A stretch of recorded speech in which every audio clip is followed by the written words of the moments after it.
Croton செடிகள். இதன் ஆசிரியர் பரிமளா சோமேஸ்வர். மாலை 5 மணி ஆயிற்று. அப்பொழுதுதான் களைத்து போய் வீடு திரும்பினேன்.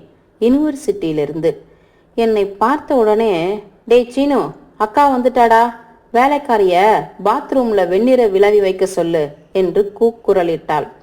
கார்த்திகை விளக்குகளுக்கு திரி தயாரித்து கொண்டிருந்த அம்மா. சீனு ஓட்டமாய் ஓடி 1 நிமிடத்தில் திரும்பி வந்தான். வெந்நீர், சோப்பு, டவல் எல்லாம் ரெடி என்றான். 2வது தங்கை ஊர்மிளா, 3 வயதுக்காரி. ஜோதி அக்கா, உன் புடவை ஜாக்கெட்டு நான் வச்சிருக்கேன், வாங்கிக்கோ என்று குளியலறை நோக்கி போய் கொண்டிருந்த என் கைகளில் துணிகளை கொடுத்தாள்.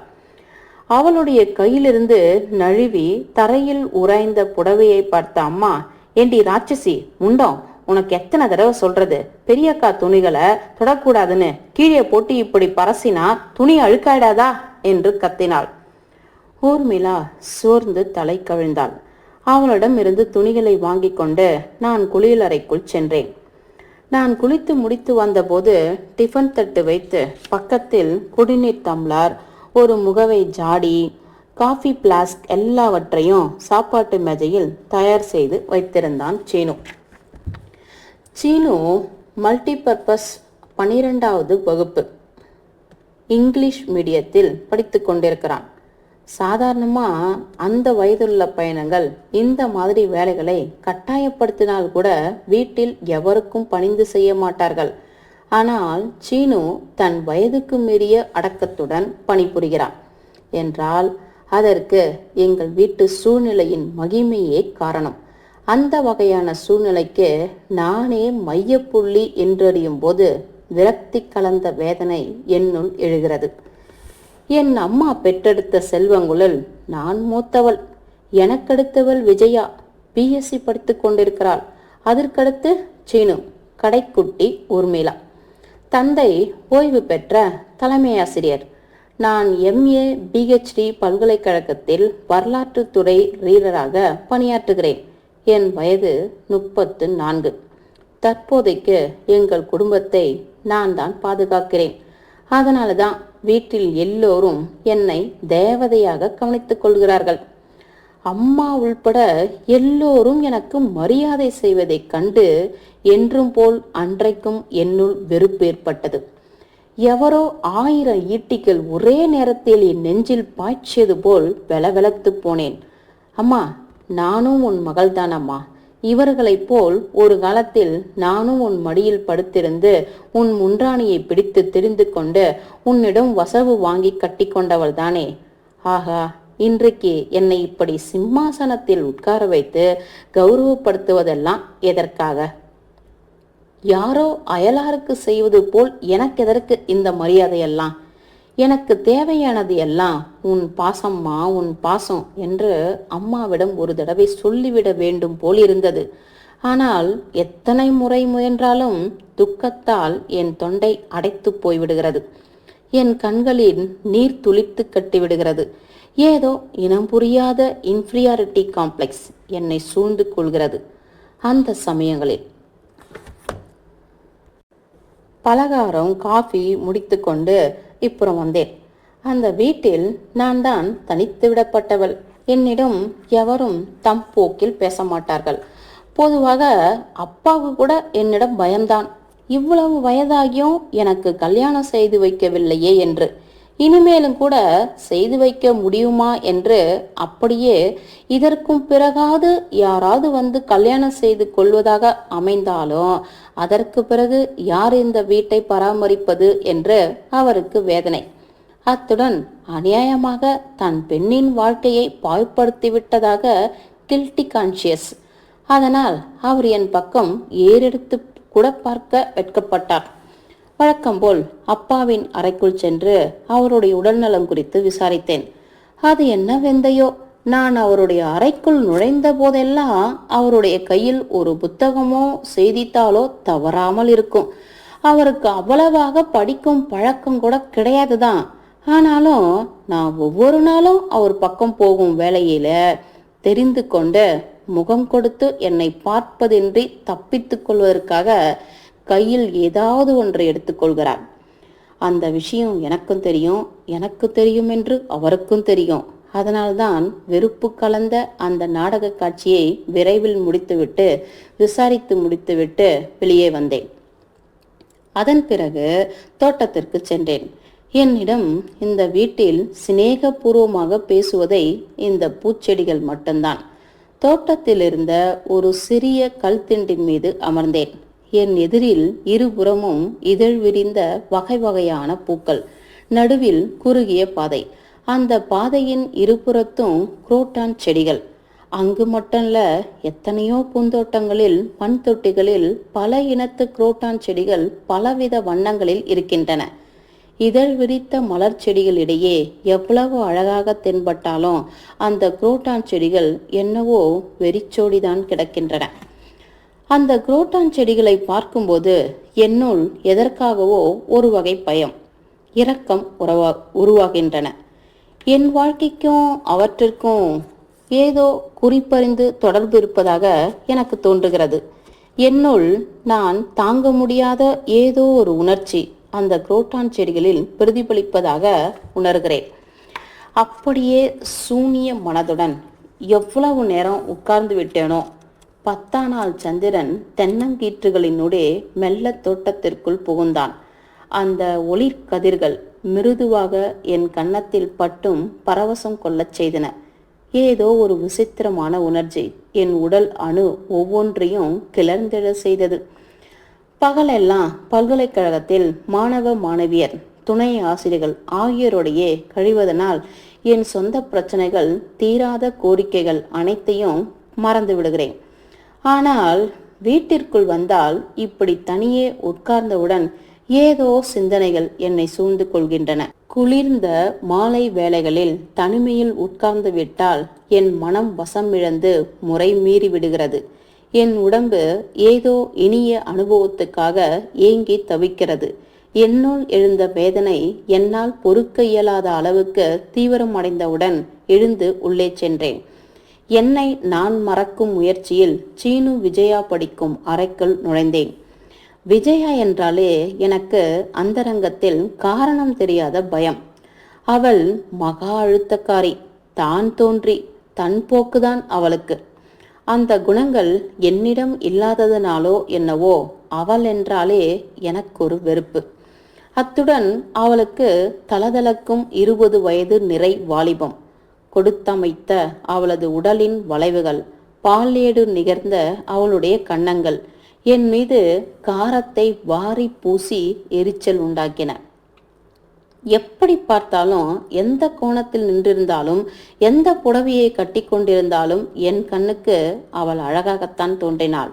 அதனால்தான் அவள் என்றாலே உடம்பெரிச்சல் எனக்கு. உண்மையில் ஒரு வகையில் விஜயாவை விட நான் தான் அழகு. ஆனால் என் அழகில் உயிர் இல்லை. பிறரை கவரும் சக்தி இப்பொழுது என்னிடம் இல்லை. நேரடியாக சொன்னால் விஜயாவின் அழகு அவளுடைய வயதில்தான் அடங்கியிருக்கிறது.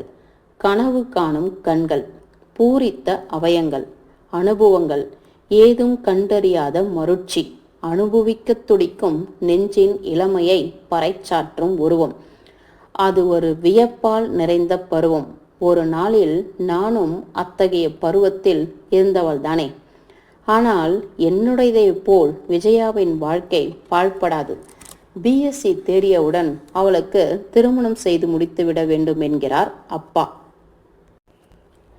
எனக்கு கூட பிஏ தேறியவுடன் அப்பா திருமணம் செய்து வைத்திருந்தாரானால் நான் இன்றைக்கு என் சொந்த தங்கையை பார்த்து பொறாமைப்படும் அவல நிலைக்கு வந்திருக்க மாட்டேன்.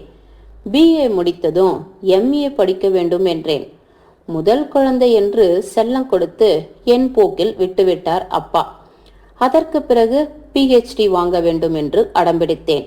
அப்பா சரி என்று தலையசைத்தார். நான் கனவு கண்டது போலவே 4 ஆண்டுகளில் டாக்டரேட் ஆனேன். அப்பொழுது என் வயது 29 தாண்டி கொண்டிருந்தது.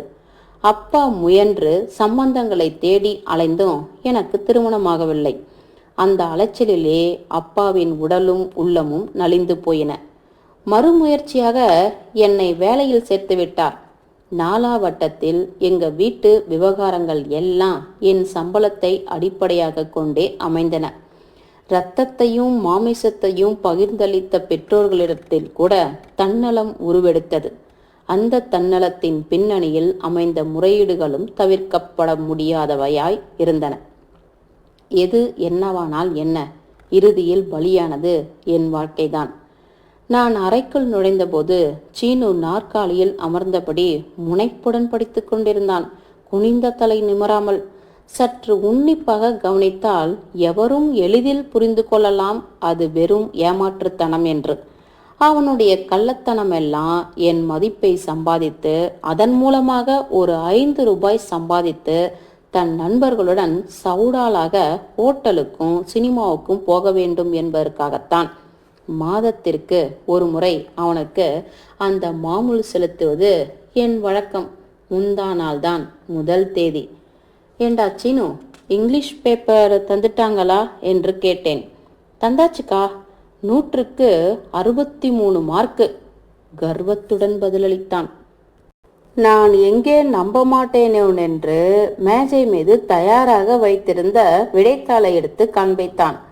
அவன் எவ்வளவு குறும்புக்காரனா இருந்தாலும் படிப்பில் மட்டும் மகா சுட்டி. அதனாலதான் அவன் என்ன கேட்டாலும் நான் மறுப்பதில்லை. அதற்கு பிறகு விஜயா இருந்த பக்கம் கண்களை திருப்பினேன். எப்பொழுது அவளுடன் பேச நேர்ந்தாலும் ஏதோ ஒரு இன்ஃபீரியாரிட்டி காம்ப்ளெக்ஸ் என்னை பற்றி கொள்கிறது. அவள் என்னை நேருக்கு நேர் பார்த்தால் எனக்கு வெட்கமாக திகிலாக இருக்கிறது.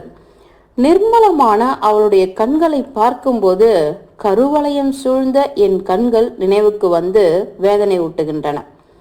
அதுவும் போக அவள் என்னை பார்க்கும் போதெல்லாம் பாதி நரைத்த என் கூந்தலையும் இறுக்கம் விட்டு தளர்ந்து போன என் உடம்பையும் கேலி செய்வது போன்ற ஒரு பிரம்மை எனக்கு. அது வெறும் பிரம்மை மட்டுமல்ல, உண்மைதான். அவளுடைய மனப்போக்கு எனக்கு தெரியாதா என்ன? விஜயா கட்டிலில் படுத்துக்கொண்டு சுவரில் சாத்தியிருந்த தலையணையில் தலையை சாய்த்து கொண்டு அலட்சியமாக பாடப்புத்தகத்தின் பக்கங்களை புரட்டி கொண்டிருந்தாள்.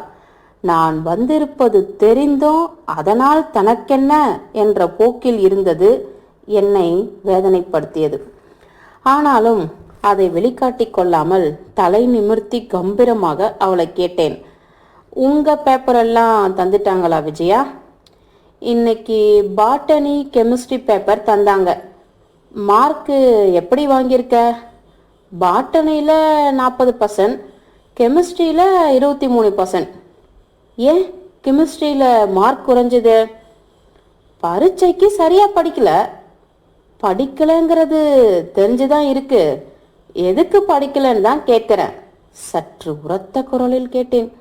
சடுக்கென்று எழுந்து உட்கார்ந்த விஜயா, எதுக்கு படிக்கலன்னா என்ன அர்த்தம்? படிக்க தோணல, படிக்கல, அவ்வளோதான். அதுவும் இல்லாமல் கெமிஸ்ட்ரினாலே எனக்கு படு போர். எங்கள் லெக்சர் சொல்லி தர்றது அவங்களுக்கே சரியா புரியாது. போர்டில் ஒரு ஈக்குவேஷனை எழுதினா அதை பேலன்ஸ் பண்ணுறதுக்கு அரை மணி நேரம் உதைக்கும் எங்கள் லெக்சருக்கு. அதுவும் தவிர எங்களுக்கு கெமிஸ்ட்ரி தியரி வகுப்பு எப்பொழுதும் சாயங்காலம் கடைசி பீரியட் தான் இருக்கும். களைச்சி போய் இருக்கிறதுனாலயே எல்லோருக்கும் எப்போ வீட்டுக்கு போகலான்னு தோணுமே ஒழிய பாடத்தை கவனிக்க தோணாது. மார்க் சரியா வாங்காததற்கு தன் பொறுப்பு எதுவும் கிடையாது என்று திட்டவட்டமாக கூறிவிட்டாள் விஜயா. அவள் சொன்ன காரணங்கள் உண்மையாகவே இருக்கலாம். ஆனாலும் அவள் அப்படி பானையை போட்டு உடைச்சி சிதறத போல உண்மையை பேசியது என்னை அவமானப்படுத்தியது போல் உணர்ந்தேன். அந்த வயது பெண்ணுக்கு அவ்வளவு தீவிர முரட்டு குணம் இருப்பது நல்லதற்கு அறிகுறி அல்ல என்பது என் கருத்து. மார்க்குகள் இன்னும் குறைவாக வந்திருந்த போதிலும் விடைத்தாள்கள் இன்னும் கைக்கு வரவில்லை என்று அவள் பொய் சொல்லியிருந்தாலும் எனக்கு அவ்வளவு கோபம் வந்திருக்காது. படிக்கிறதுக்கு துப்பு இல்லாம ஏதேதோ காரணம் சொல்ல கத்துக்கிட்டு இருக்க. முதல்ல உனக்கு புத்தி ஒரு போக்குல இருந்தா தானே படிப்பு வரும். எந்த புடவை கட்டியிருக்கிறா, எந்த லெக்சர் என்ன ஹேர் ஸ்டைல் அழகா இருக்கு, எந்த தியேட்டர்ல என்ன படம், இதுதானே விமென்ஸ் காலேஜில் நீங்க படிக்கிறது? கேட்டா லக்சரையே நொல்ல சொல்றது என்று இறைந்துவிட்டு எங்கே எதிர்த்து பேசிவிடுவோளோ என்ற பயத்துடன் சடார் என்று வெளியேறிவிட்டேன். இரவு சாப்பாட்டானவுடன் வழக்கம் போல ஆங்கில நாவல் ஒன்றை கையில் எடுத்துக்கொண்டு கட்டிலில் சாய்ந்தேன். கட்டவிழ்த்த குதிரையாக ஓட்டமெடுக்கும் மனதை ஒரு கட்டுக்குள் வைக்க ஓய்வு நேரங்களில் இலக்கியங்கள் படிப்பதை பழக்கமாக்கி கொண்டு விட்டேன். ஆனால் நான் படிக்கும் புத்தகங்களில் கூட நான் எவற்றை மறக்க வேண்டும் என்று முயல்கிறேனோ அதே காதல், நிலா இரவுகள், மல்லிகைப்பூ எல்லாமே இருந்தன. ஆனால் அவற்றின் மூலமாக நான் அடையும் அனுபவங்களை ஏற்றுக்கொள்ளும் நிலைக்கு அப்பால் இருந்ததால் அவை என்னை அதிகம் பாதிக்கவில்லை. அதுவும் போக அனுபவங்கள் அறியாத நான் அந்தந்த பாத்திரங்களுடன் ஒன்றி அதனால் கிடைக்கும் ஒருவித விசித்திரமான இன்பத்தை அனுபவிக்க பழகிக்கொண்டேன். பொழுது விடிந்தது. எப்பொழுதும் போலவே பற்பசை முதற்கொண்டு எல்லாவற்றையும் சீனு, ஊர்மிளா எடுத்து கொடுக்க வேலைகளை முடித்து சாப்பாட்டை முடித்து கொண்டு 9:30 மணிக்கு பல்கலைக்கழகம் செல்வதற்காக பஸ் ஸ்டாப்பை அடைந்தேன். அங்கு எனக்கு சற்று தொலைவில் என்னிடம் படிக்கும் 2 பல்கலைக்கழக மாணவிகள் நின்று கொண்டிருந்தார்கள். அவர்கள் என்னை பார்த்ததும் வணக்கம் தெரிவித்தார்கள். என் அருகில் வந்து நின்று கொண்டார்கள். என் மாணவர்களுக்கெல்லாம் நான் ஆராதனைக்குரிய ஒரு தேவதை. வரலாறு போன்ற சுவை குன்றிய பாடத்தை கூட மனதில் தங்கிதார் போல சொல்லிக் கொடுப்பதில் வல்லவள் என்று பல்கலைக்கழகத்தில் எனக்கு நல்ல பெயர் உண்டு. என் டிக்னிட்டியை காப்பாற்றிக் கொள்ளும் எண்ணத்தில் அவர்களுடன் அதிகம் பேச்சு கொடுக்கவில்லை. பஸ் வந்தது. எல்லோரும் முண்டியடித்து கொண்டு ஏறினார்கள். மரியாதையை முன்னிட்டு என்னை முதலில் ஏறிக்கொள்ள செய்துவிட்டு அந்த 2 மாணவரும் ஏறிக்கொண்டார்கள். அவர்கள் நான் உட்கார்ந்திருந்த இடத்தில் அருகாமையிலே உட்கார்ந்து கொண்டு முந்தின நாள் வகுப்பில் நான் சொல்லிக் கொடுத்த பாடங்களை குறித்து என் காது கேட்கும்படியாக தங்களுக்குள் சர்ச்சை செய்து கொண்டார்கள். பஸ்ஸில் இருந்தவர்களில் பெரும்பாலோர் பல்கலைக்கழகத்தை சேர்ந்தவர்களே. அதில் இருந்த பெண்கள் எல்லோரும் வகை வகையாக கத்தரித்து தைக்கப்பட்ட பிளவுஸ்கள், வண்ண வண்ண சேலைகள், வெவ்வேறு வகையான ஹேர் ஸ்டைல்கள் ஆகியவற்றுடன் கண்ணுக்கு நிறைவாக அமர்ந்திருந்தார்கள். அவர்களில் ஒரு சிலரை தவிர மற்றவர் எல்லோரும் திருமணம் ஆகாதவர்களே. அவர்களில் 75% இனியும் கூட திருமணம் ஆவதற்கு வாய்ப்பில்லை என்று நிச்சயமாக கூறத்தக்க வயதில் இருந்தார்கள். இந்த ஹைதராபாத்தில் மட்டுமில்ல, பாரத நாட்டில் உள்ள எல்லா நகரங்களிலும் பட்டணங்களிலும் இவ்வாறு வயது மீறிய திருமணமாகாதவர்களின் எண்ணிக்கை அதிகமாகவே இருக்கிறது. இதற்கு காரணம் இன்றைய படித்த இளைஞர்களிடையே நாளுக்கு நாள் பெருகி வரும் வரதட்சணை தாகமென சிலரும் படித்துவிட்டு வேலை பார்க்கும் பெண்களை கல்யாணம் செய்து கொடுத்து விட்டால் பின்னர் குடும்பத்தை பராமரிப்பது எப்படி என்று அயர்ந்துவிடும் மத்தியதர குடும்பத்து பெற்றோர்களின் தன்னலம்தான் காரணம் என்று சிலரும் சொல்ல, உண்மையில் சாரதா சட்டம் அமலாக்கப்பட்ட தேதியையே சரியல்ல என்பதுதான் நம் நாட்டில் முதிர்கன்னிகளின் எண்ணிக்கை நாளுக்கு நாள் பெருகிக் கொண்டிருக்கிறது என்றும் வாதிடுகிறார்கள் ஒரு ஜோதிடர். எது எப்படி இருந்தாலும் ஒரு காலத்தில் பாலிய விதவைகள் இருந்ததைப் போலவே இந்நாட்களில் வயது மீறிய திருமணமாகாத கன்னிகள் சமூகத்தின் இதயத்தை பாதிக்கும் பிரச்சனையாக அமைத்து விட்டார்கள். வெளியே வந்தால் கலகலப்பாக எந்த மனக்குறையும் இல்லாதது போல் தென்படுவோரெல்லாம் மனதிற்குள் துன்பக் கடலின் எத்தனை ஆழத்தில் அமிழ்ந்து அவதிப்படுகிறார்கள் என்று அவர்களில் ஒருத்தியான எனக்கு நன்றாகவே தெரியும். அவ்வப்பொழுது பஸ்ஸில் ஜன்னலுக்கு அருகே உட்கார்ந்து கொண்டு ரோட்டில் போகும் தம்பதிகளை பார்த்ததும் அவர்களுடைய முகங்களில் அலைப்பாயும் கருள் நிழல்களுக்கு கணக்கே இல்லை. கற்பிதமாய் அமைந்த வேடங்களை போர்த்தி கொண்டு தங்களுக்குள் கனன்று கொண்டிருக்கும் எரிமலைகளை குளிர்வித்து கொண்டு செயற்கை வாழ்வு நடத்தி கொண்டிருக்கும் இந்த துர்பாகியவதிகளின் மீது இரக்கப்படுவோர் யார்? பஸ்ஸிற்குள் உட்கார்ந்திருக்கும் போது என்னுள் ஒவ்வொரு நாளும் இதே சிந்தனைதான். பஸ் ஆர்ட்ஸ் காலேஜ் முன்பு நின்று கடந்து சென்றது. என் சிந்தனைகளும் நின்றன. மீண்டும் பல்கலைக்கழக வகுப்புகள், மாணவர்கள், துணை ஆசிரியர்கள், அது ஒரு சந்தடி. மாலையில் வீடு திரும்பும்போது என்றைக்கும் இல்லாதபடி வீடெல்லாம் ஒரே அமைதி. வழக்கத்திற்கு மாறான அமைதி என் நெஞ்சை ஊடுருவி பார்த்தது. என்னை பார்த்ததும் சமையலறை நிலைப்படியில் உட்கார்ந்திருந்த அம்மா உறக்க புலம்பத் தொடங்கிவிட்டாள். நாற்காலியில் கால் மடித்து உட்கார்ந்து கொண்டிருந்த அப்பா உடனே எழுந்து தன்னுடைய அறைக்குள் சென்று முடங்கிவிட்டார். கட்டை விரலை சும்பியபடி உட்கார்ந்திருந்த ஊர்மிளா அம்மாவினுடைய அலறை கேட்டவுடன் விரலை எடுத்துவிட்டு மிரண்டு நின்றாள். எனக்கு ஒன்றும் புரியவில்லை. அம்மா, என்ன நடந்தது? ஏன் அழற என்று ஆத்திரத்துடன் கேட்டேன். இன்னும் என்னடி நடக்கணும்? அந்த துக்கிரி முண்டை குடிய அழிச்சிட்டாளேடி என்று மீண்டும் ஒப்பாரியில் இறங்கிவிட்டாள். விவரத்தை சொல்லாமல் அழத் தொடங்கின அம்மாவை பார்த்ததும் ஏற்கனவே ஆத்திரத்தில் இருந்த எனக்கு கோபம் பொத்து கொண்டு வந்தது. டே சீனு என்று உறக்க கூவினேன். சீனு அறைக்குள்ளிருந்து வெளிவந்தான், தலையை குனிந்தபடி. என்னடா நடந்ததீங்க? எரிச்சலுடன் தான் கேட்டேன். ஆமா, விஜயாக்கா என்று சொல்ல வந்ததை துண்டித்து நிறுத்தினான். அம்மா இருந்த பக்கம் திகிலுடன் பார்த்தபடி. என்ன ஆச்சுடா விஜயாவுக்கு? சொல்லி தொலையேன். வெறியில் கத்தினேன். பிரகாஷ் ராசாவின் 2வது மகன் வேணுகோபால் இல்லை, அவனை கல்யாணம் பண்ணிக்கிட்டாளாம் விஜயாக்கா. அவங்க 2 பேருக்கும் 1 மாசத்துக்கு முன்னாடியே ரெஜிஸ்டர் மேரேஜ் முடிஞ்சு போச்சான். வேணுவுக்கு திருப்பதியில் வேலை கிடைச்சிருக்கு. அதனால திருப்பதி போறேன்னுட்டு கடுதாசி எழுதி வச்சுட்டு போயிருக்கா விஜயா. சிறிது நேரம் விக்கித்து நின்று விட்டேன் சீனுவின் வார்த்தைகளை கேட்டு. அவன் சொல்லியதை கேட்டு எனக்கு வியப்புணர்ச்சி ஏதும் தோன்றவில்லை. இது மாதிரி ஏதோ ஒன்று நடக்கும் என்பதை முன்கூட்டியே அறிந்திருந்தேன். ஆனாலும் எதிர்பார்த்தது நிகழ்ந்திருந்த போதும் என் யூகம் மெய்யானதை தாங்கிக் கொள்ளும் வலு பிறக்கவில்லை. பேசுவதற்கு ஒன்றுமில்லாது என் அறைக்கு சென்றேன். குளித்து முடித்தேன். துணிமணிகளை நானே தேடி எடுத்துக்கொண்டேன். அன்றைக்கு டிஃபன் தயாரானதற்கு அறிகுறி ஏதும் தென்படவில்லை. நானே ஸ்டவ்வை பற்ற வச்சு காஃபி தயாரித்து குடித்தேன். எவரும் எனக்கு சேவை செய்ய முன் வராததால் அன்று மனது நிம்மதியாக மகிழ்ச்சியாக இருந்தது. வீடெல்லாம் ஒரே அமைதி. எவரிடத்தும் உற்சாகமில்லை. எனக்கு மட்டும் என்ன காரணத்தினாலோ சுமை இறங்கியது போன்ற உள்ளுணர்ச்சி. இன்று வரை கனன்று கொண்டிருந்த எரிமலை இன்றைக்கு வெடித்து பொடியாவது போல் எனக்குள் ஒரு பயங்கர அமைதி உருவெடுத்தது.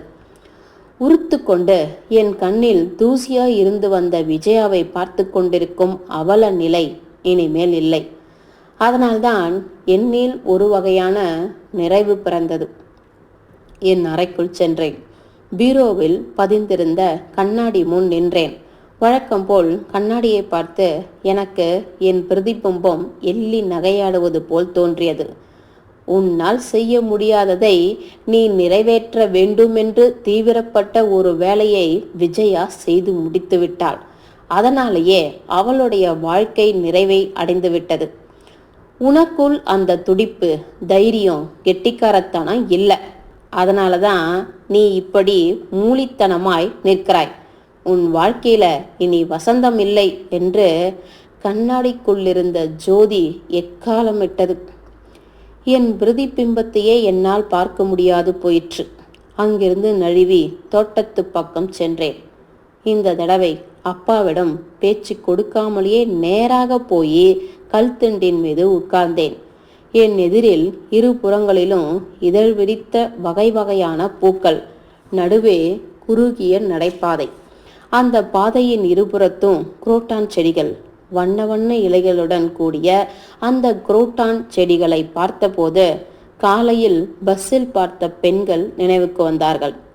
பூ மலர்ந்த செடிகளிடையே அந்த குரோட்டான் செடிகள் ஏன் பிரித்து கிடக்கின்றன என்று எனக்கு புரிந்தது.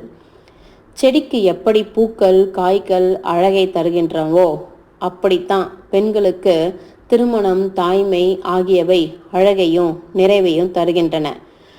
மேலும் அலங்கரித்து கொள்வதை தவிர வாழ்க்கையில் அதிமுக்கியமான அந்த இன்ப அனுபவங்களினின்றும் ஒதுக்கப்பட்ட நாங்கள் எல்லாம் குரோட்டான் செடிகளுக்கு ஒப்பானவர்களே. மீண்டும் விடிந்தது. வழக்கம்போல் பஸ்ஸில் பல்கலைக்கழகத்திற்கு போவதும் திரும்புவதும், வீட்டிற்கு திரும்பி வந்ததும் வீட்டு விஷயங்களை பற்றிய நினைவுகள். அப்பாவினுடைய மூக்கு கண்ணாடி உடைந்து போயிற்று. புதிதாக வாங்க வேண்டும். அம்மாவினுடைய ஜாக்கெட்டு கிழிந்து விட்டது. 4 துணிகளாவது வாங்க வேண்டும். சீனுவனுடைய எக்ஸ்கர்ஷனுக்கு 40 ரூபாய். விஜயாவுக்கு சொன்னார் போல் அவளுக்கு நான் வாங்கித்தர வேண்டியது எதுவுமே இல்லை. முற்றும்.